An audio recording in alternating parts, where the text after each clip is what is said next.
What's good, y'all? Wave 3 TV. We're inside of TDK McAllen, Texas, about to interview L.A.Barber. Let's get into it.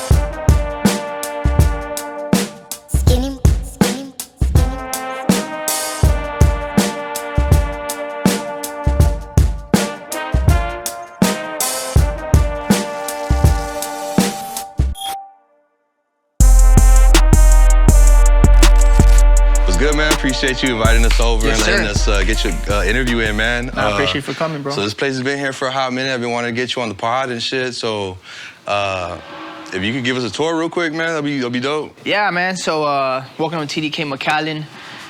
This is one of our spots here in La Plaza Mall. So, you know, here we offer kicks, cuts, and clothing. That's part of the TDK culture.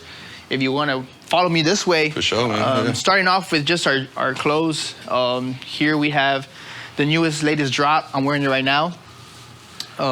We have the camo. You know, it's more than just merch. It's actually a brand, you know? Yeah, so I see that. So we have different designs. If you want to come in this way. How long y'all been doing your own merch since y'all started or what? Honestly. Yeah? Yes. Because I seen y'all have like some of the best like shop merch. Like this is the good quality material.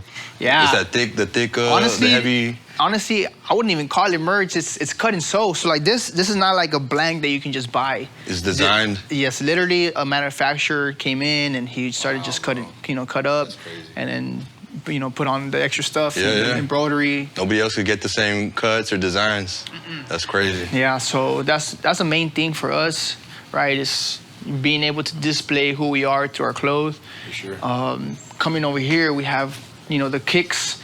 There's a lot of things that come into the kicks here as well. Just the curation of it. It just depends on what you like. Yeah. So we try to target all our customers. So how to selling like shoe? Right now, I would say Jordan 4s. Yeah. Right. Jordan 1s was a big hit back in 2020, 2021. You still have Jordan 1s, like the Travis Scott Jordan 1s. Yeah. So we have a couple of Jordan 1s. And they still going for a good little grip, huh? Yeah. So these are the hottest Jordan 1s that still actually move.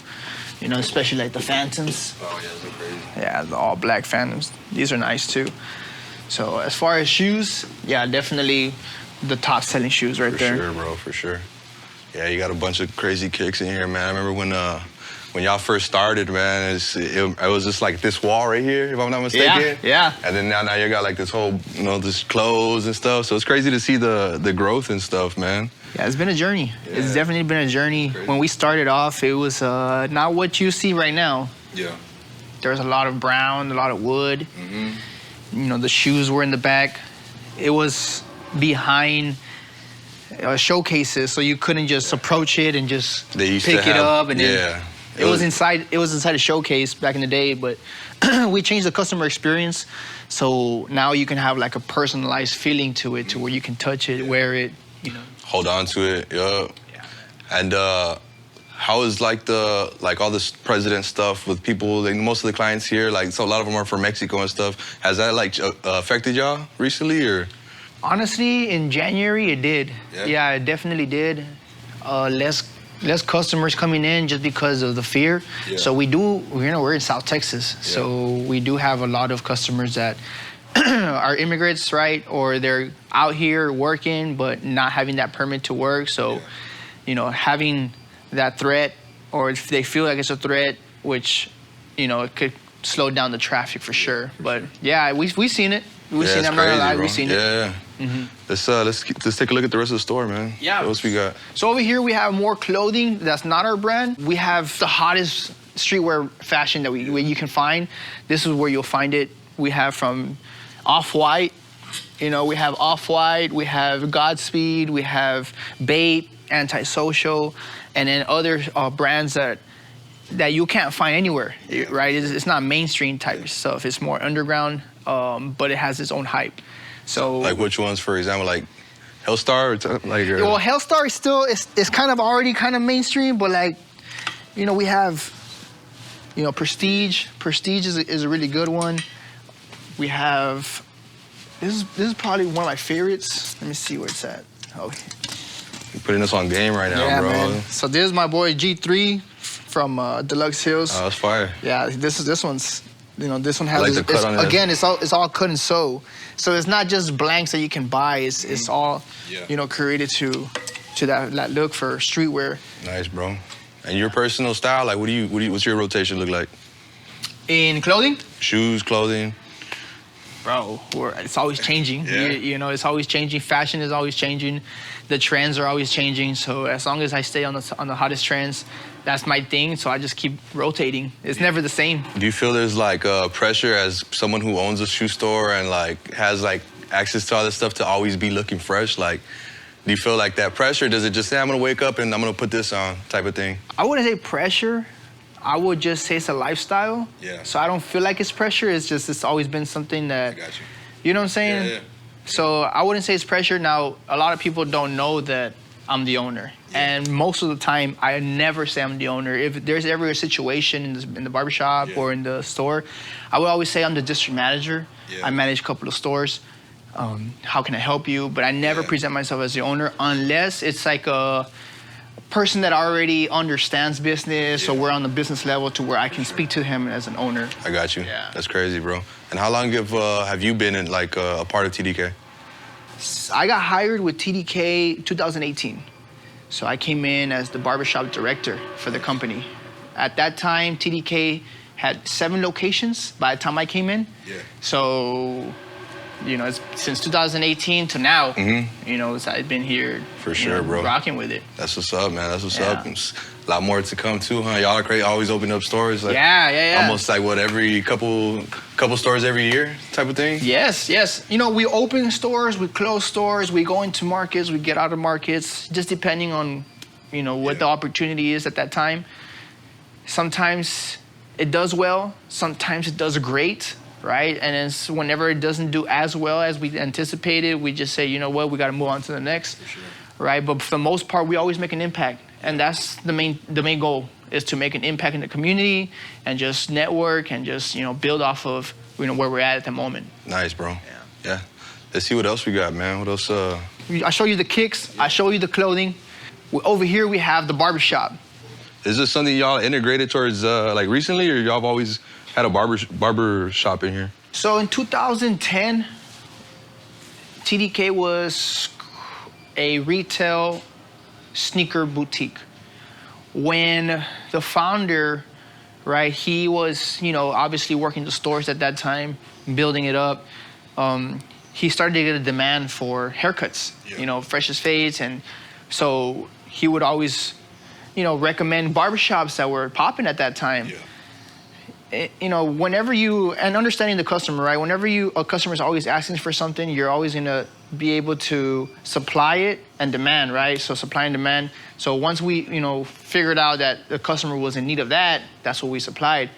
And ever since 2011, I want to say, that's whenever the barbershop was incorporated into TDK. Yeah. So ever since then, we've been kicks, cuts, and clothing, and that's the culture we built since then. It goes hand in hand, don't it? You gotta come and get a fresh fit. You gotta get that fresh fade too, man. Yeah. So, fresh from head to toe is our motto. Yeah. So as long as we get you fresh from head to toe, whether it be a cap or a haircut, to shoes or socks and anything in between, we're gonna get you fresh, man. Hell yeah. That's pretty much what it is. And what does TDK stand for, bro? So TDK stands for a culture, a lifestyle, right? And it's based upon kicks, cuts, and clothing. Yeah. So that culture that we created is what TDK stands for. Now, it's not an acronym. It's just the name of the brand. Now, there's history behind that in making that name, but ultimately, TDK is just the name of the brand. It's just the name of it. There's no meaning behind the letters or nothing like that? History, yes. Whenever, so the owner was a DJ, right? Mm-hmm. And whenever he was creating the brand, he actually started as City Trends. Mm-hmm. Now, City Trends was outside the mall. Once he went inside the mall, as his name was growing and his brand was growing, because he was doing Too Dope at that point, and he was a DJ named Too Dope, DJ Too Dope. So at that point, whenever he was creating Too Dope, the brand, whenever he was moving into the mall, he wanted to name it Too Dope. Yeah. So for the OGs that are watching, I'm pretty sure they remember Too Dope. Whenever Too Dope was being created, and the store wanted to be a storefront, the mall didn't allow the name Too Dope to be there. Okay. Right, so that's whenever it became Too Dope Clothing and Too Dope Kicks. Right, on that first year when it was just clothing and kicks. Yeah. So then later on, we branded it as Too Dope Cuts whenever the barbershop came in.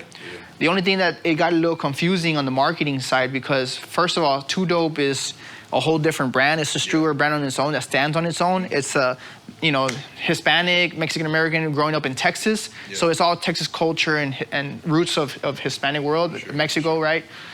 So that and TDK were two different brands. Two different entities. Entities, exactly. So TDK is a store, a brand that offers you kicks, cuts, and clothing, and Too Dope is that what I just described. I got you. Right. So it was getting a little confusing, but obviously as growing pains, right? This is how you just figuring it out as you go. Yeah, you're just figuring it out, and then from there, we separated the brands.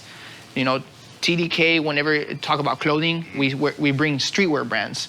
So Too Dope is a streetwear brand, and TDK offers Too Dope, Supreme, Antisocial, and everything that I just named earlier today. Yeah, I got you. Right. So it's just that's how it kind of came to be, but ultimately now it's just TDK and it's just kicks, cuts, and clothing. That's the culture that it represents. Crazy, man. That's crazy. I didn't know that. It's crazy. A lot of people probably didn't know that either. Shit. Yeah. And we get asked all the time because it's curious. And you get curious, like, what does TDK mean? Yeah, you wearing it and stuff like, what does it mean? Like, I don't know. It's the name of the store. It's at the mall, man. Yeah. So it's just that's the message behind it. Nice. Obviously we have even deeper meaning and a bigger message behind that. But ultimately the roots is from hip hop. And if you want to follow us to the back, we have a barbershop in the back. And see, this is a mural that represents who we are, right? So you have the 4 pillars of hip hop, right? The DJ, the break dancer, the MC, and the graffiti artist. So this represents the hip hop culture, which is the roots of TDK, right? Because the founder was a DJ. He fell in love with the passion of music and, just following your passion. And that's the message. Gotcha. Follow your passion, right? And then, when we display usually this into every location some way, somehow. And, it's always about that root message, right? That you want to follow your passion. And, when we created this culture, we created an organization as well. Yeah. Right? So the organization has its own vision, is to build the better opportunity, right? When you build a better opportunity, that's when you see the vision, and we're going to build that through our leader structures and systems. So part of the organization and part of the roots of it is just creating that. Now the mission of the brand is to instill confidence into our customers through our culture, products, and services by getting them fresh from head to toe. Right, so that's the mission of the brand. That's the message, and it's always going to be able to build a better opportunity for those people that come in, experience the culture of TDK, and then obviously persuade them to be able to find their passion and follow it. Right now, if they want to grow with us or around us, that's pretty much the message of the brand. So when you wear it, you're wearing that. You're wearing that message. You're wearing, hey, I do what I love to do, and that's ultimately the story, right? It's just the message. Just do what you love. Nice, bro. Yeah. Nice. So we talked a little bit about TDK. You showed me around the store, but now let's get to know you a little bit, bro. Yeah, bro. Let's take a seat real quick, man. Get comfortable. Yeah, so let's get to know you, bro. How did it start for you? Like, when did the whole journey for like being like barber and sneakers and stuff? How did that start? So, I'm a barber. Mm-hmm. I've been cutting hair since I was 13 years old. So when I first started to cut hair is because the lack of haircuts that was available to me. This is back in, I don't even know, 2000, I want to say 2006, 2007, right? Probably even more than that, but again, 18 years ago, whatever that was. Yeah. Actually, I'm about to be 19 years cutting hair. But I was 13 years old, I started cutting hair because I had to travel to Laredo. I was living in Zapata. That's where I'm from originally. So I was living in Zapata. I would travel to Laredo to get haircuts. And think about 13-year-old kids driving an hour for a haircut. It's crazy. Bro. Yeah, we didn't even have licenses. We didn't have nothing. But you're from Zapata. Yeah, so it's equivalent for y'all. It's like from going to McAllen to like Brownsville for a haircut. Yes. Probably I don't know. Yes, exactly. Yeah. So it was an hour, right? Yeah. So after that, it was a summer, and it was just my friend and I. We started cutting each other's hair, and then his little brothers, and I would practice on his little brothers. And then from there, I just started to move to my other friends. And then from my other friends, when we came back to school, by that time, I think it was 8th grade, I want to say. Then I started to cut the friends from that school. By the time I hit freshman year, I was already known as to be a barber. Yeah. Whenever I came into high school, that's whenever it got serious, because the seniors in high school were hitting me up, and the teachers, and then the principal. Everybody trying to get faded up. Yeah, Who it's cut crazy. Your hair? Yeah, hey, L.A. Well, actually, the principal gave me that name. Oh, really? L.A. Yeah, because he was actually one of my clients. I'm telling you, I had the whole school on lock. But then by the time I was sophomore, junior, I had the whole city on lock. That's crazy. You know, from firemen to policemen to the sheriff, everybody, bro. So I was doing about 30 haircuts a day at that time. You know, so how much was each head at that time, bro? I started with $1, then $3, then $5. In high school, I was at $7. Damn, yeah, I was definitely 2005, 2006 then. Yes. So $7, you know, $5 haircuts were $5 back in the day. Yeah. You know what I'm saying? So it was different. It was a different time. You know, when I speak to barbers, they don't understand that what it was built upon, right? I mean, you get out of barber school now, you charge $40, $30, right? Back in the day, you know, it was $7, right? So I was cutting hair $7. I graduated high school on a Friday. Yeah. By Sunday, I was living in Houston already. By Monday, I started my first day of barber college. So by Monday, I was already in barber college. I did 8 months in barber college, and I got my license. At that time, it was 1,500 hours. Yeah. So I was in there about 13 hours a day, from 8 in the morning till 9 at night. Damn. Clocked in. Right, you know, and if there was a valedictorian in barber school, I would be it. Yeah. I was in the books 3 times a day because I was just there 13 hours. Yeah. Right, so and then I would also do the practical floor and be cutting hair, and I would be cutting hair for tips so that I can pay for my gas. Yeah. You know what I'm saying? Yeah. But you already went in, already knowing how to I already chop. knew, but I was a student, right? Yeah. I was open-minded to anybody that that can teach me something.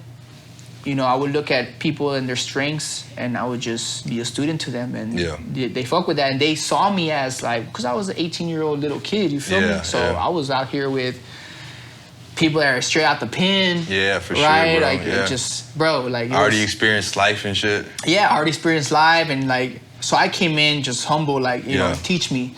So they were cool with it. They, I guess, big brothered me type shit. Yeah. You feel me? So. As you know, as I was learning from them, learning how to use a razor, learning how to do hot towel shaves, how to bleach hair, stuff like that. I learned all the skills I could doing designs and stuff. So then when I finished, I came back in 2012, and that's whenever I opened up my first barbershop. Mm-hmm. And I opened up there in Zapata. Nobody wanted to hire me because they saw me as a threat. Yeah. So it just forced me to open up my own shop. I didn't want to open my own shop, but it forced me to do it. So when I opened my own shop, it was just one barber chair shop. It was just me. By the time I hit maybe like 2 or 3 months in, I was doing about 50 haircuts a day. That was my limit. Yeah.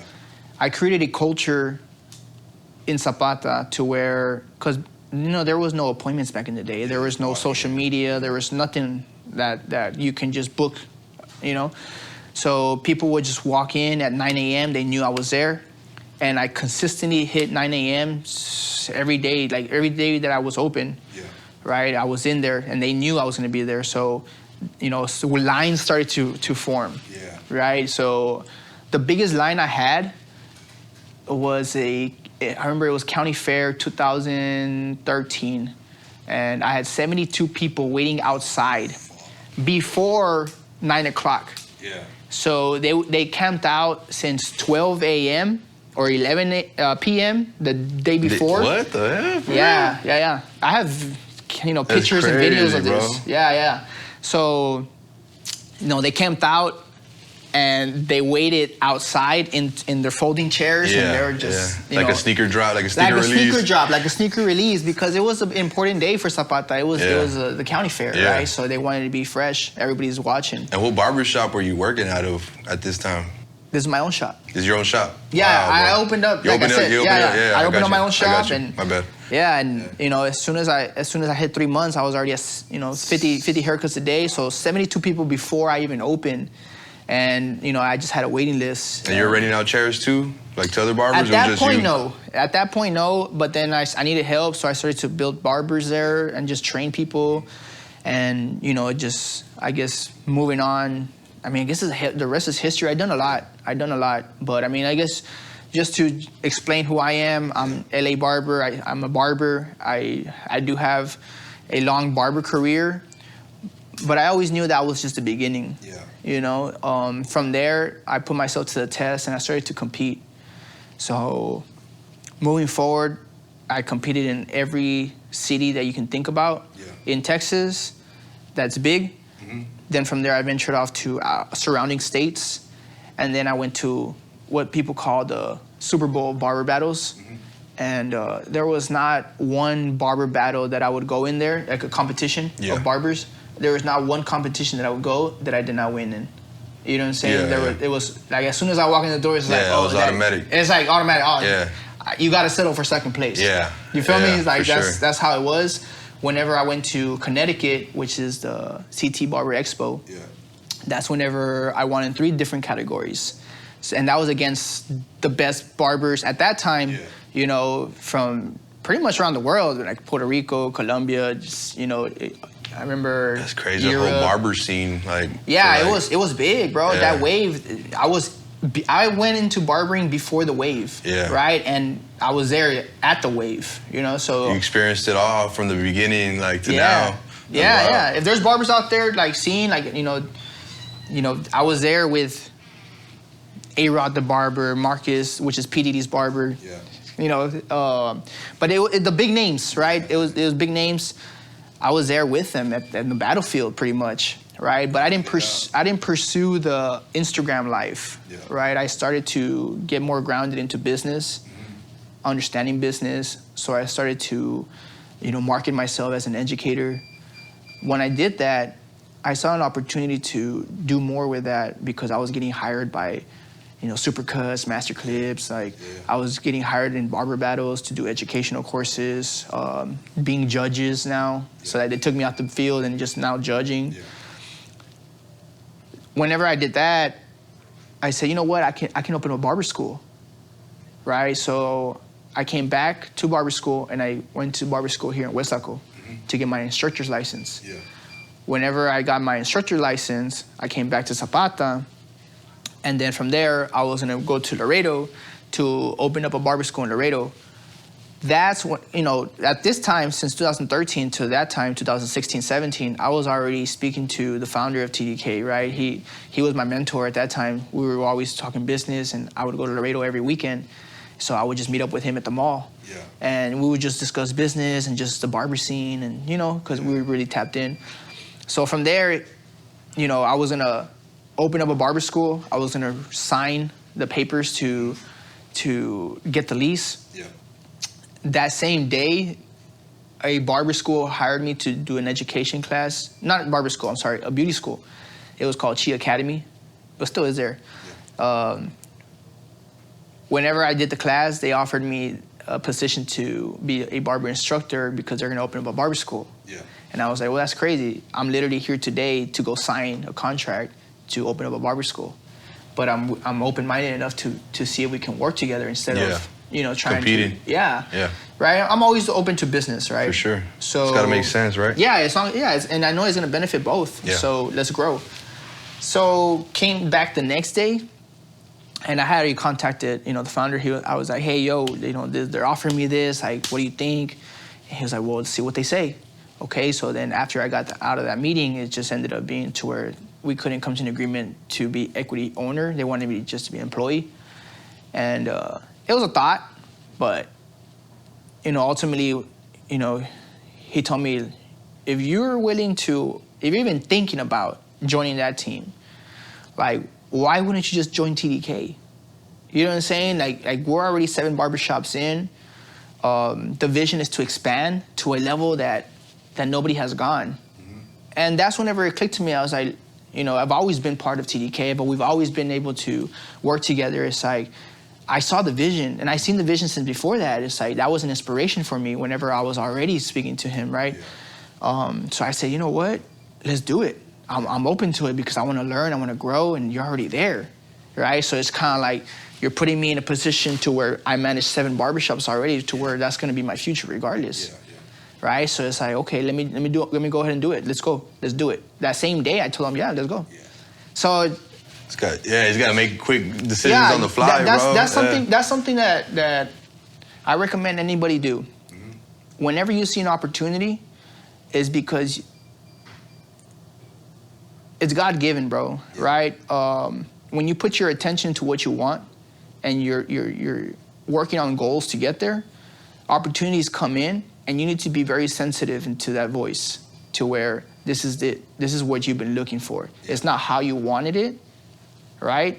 But it's here, and you need to be understanding of when it's there, and take it. Don't take it with fear, right? That's ultimately what it is. You can't take decisions or opportunities with fear. You need to, ground your boots and just step forward, march. So that's kind of how I saw it. Yeah. Now, there is no fear of criticism. There is no fear of failure. There is no fear of nothing, bro. Like, it was just a talk with my wife. Hey, this was happening. What do you think? She's always been supportive, right? I got married in high school. So when I moved to Houston, we were already married. I got married in senior year.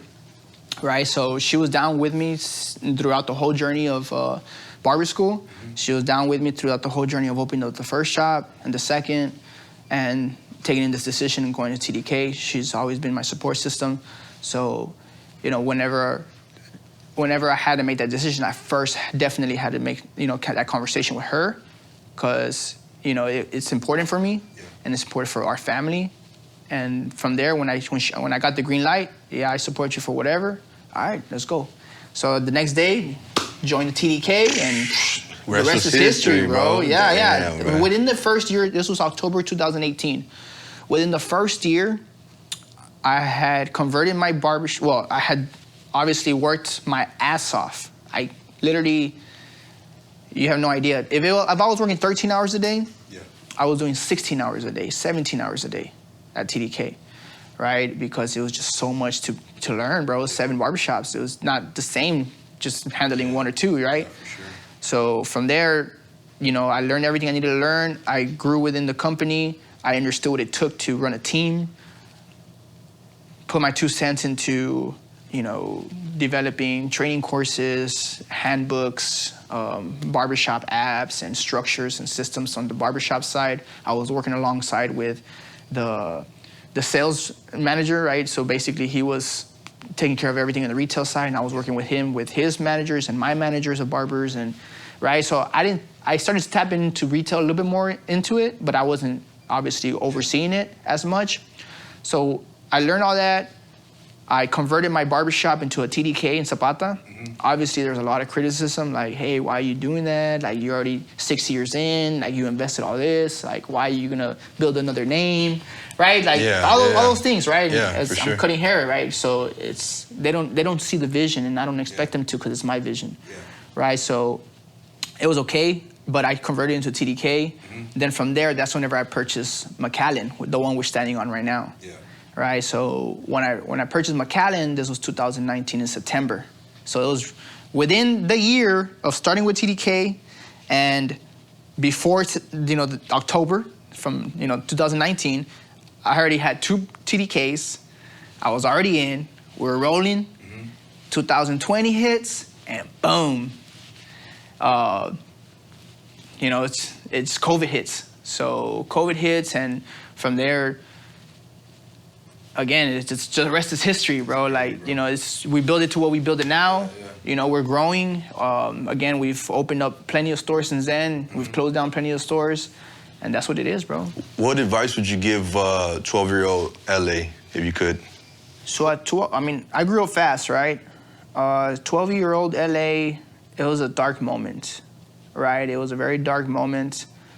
But if I were to be able to speak to 12-year-old LA, I would say, do not fear. Let the light guide you. You were gifted with the light, and you're a chosen one. So the darkness is around you. Understand that the light will guide you. All you gotta do is look within. Let that light shine so much that you can see the steps in front of you. And once you take the steps, don't fear in the path, because the journey is beautiful. So pretty much, that's pretty much what I would tell them, right? I really feel that the light has guided me since then. And if I can just have that confirmation since I was at that moment of time, in the moment of darkness, you know, I feel like that would have helped me a lot. So, you know, and I take that advice now, right? Sure, I let the light guide me. Like, I understand that there's still a long path still to go, you know? Yeah. And the more I look within for that light, right, the more I can see beyond where I'm at. And step confidently. Yeah, definitely, because I can see it. Yeah. I can live it, right? I live in the future. I don't live at it's already happened up here. Yeah. You know what I mean? Yeah, exactly. It's like, you know, I don't live, what you see right now is not what I'm living. I live beyond that. Yeah. I can foresee and foreshadow because, again, the light guides me, you know? So that's pretty much what it is. What message do you want to leave behind to the world when it's like anything you want to leave to the kids, somebody watching, other barbers? You know, we're here to create a better opportunity, right? So any barber, any artist, any person that feels that you can reach out to us, right? Reach out to me, reach out to my team. We're here to help. We're here to bring an opportunity. We've brought many doors to open for people. The whole point of the message of the brand is to follow your passion. So we want to create an opportunity for you to do that. So if you're a photographer, videographer, you know, we've helped so many people do pop-ups in our stores, in any community, every community, you know. So I guess my message for y'all would be, don't be, I wouldn't say don't be scared, but I encourage you to reach out to us so that we can be able to work, right? Let's work. I want to work with people that, like yourself, right? I see that you're doing your thing. I see that, you know, you're hungry, you're following your passion, right? I see your team following their passion. I want to be able to, you know, be part of that, and that's why I'm here, right? I want to open the doors to you and to your team and, you know, your platform, and whoever is watching your platform, any artists, understand that we're here to help you and help, you know, give an opportunity for y'all, man. There's a lot of artists that come in. There's a lot of artists that we support, especially if you're local, right? If you're a local artist, reach out to us, man. We want to help you. If you're having some type of show, if you're having some type of clothing brand, right? We're here to open the doors for you to, you know, help you in your journey. For sure, bro. I appreciate that, man. Yeah. And other than that, man, that's pretty much gonna be it. Okay. That was an awesome story, bro. That's all love too. Appreciate you doing this. Yes, sir. Coming to interview. Yeah, bro. Again, we're here in McAllen, Texas, TDK with L.A.Barber. You want to plug in? Whatever you want to, anything you got going on? Yeah, man, just go on Instagram, on Google, whatever it is, just put TDK, make sure to follow us, bro. Reach out to us, again, like I said, reach out to us, and I'll hopefully, you know, get to work with you. And if you're a barber, hit us up too. We have plenty of barbershops. We're opening up more shops in Texas, right? If you're from out of town, if you're not just from the Valley, but you're from out of town, and, you know, we have other shops that are going to be opening up this year in 2025. So hopefully that we get to work, and that's all I have, man. Appreciate you, man. Appreciate you. So everybody watching, go follow TDK. Go follow Wave 3 TV, All Red Vision, The Wave Official. Skinny was here and the whole family, man. Appreciate y'all tuning in. We'll be back next week with another one. Yes, sir. Yes, sir. We out.